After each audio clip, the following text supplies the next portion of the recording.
2 years. I hope he's seeing that I'm underlining the last 2 years, CDF was not reduced. And I'm glad that he's also acknowledging the challenges of running a government. He's always been complaining, now he's on the receiving end.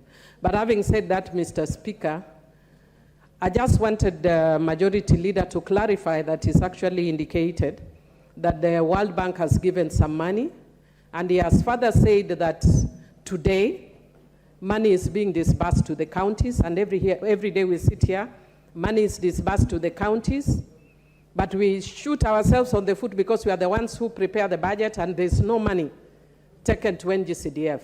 Why are we not prioritizing NGCDF and GAF? Why are we not prioritizing ourselves?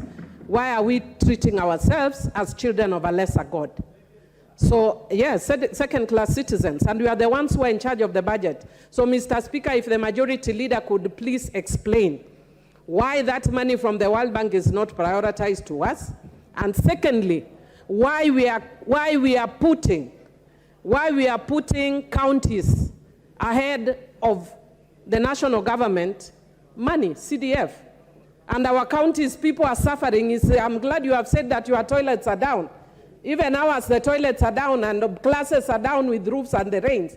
And roads are completely messed up. So why are we not prioritizing NGCDF? You know, I'm annoyed until now I'm getting a Kikuyu accent. So can you please explain to us why you are not prioritizing? Thank you, Mr. Speaker. Go on with your next statement. Honorable Speaker,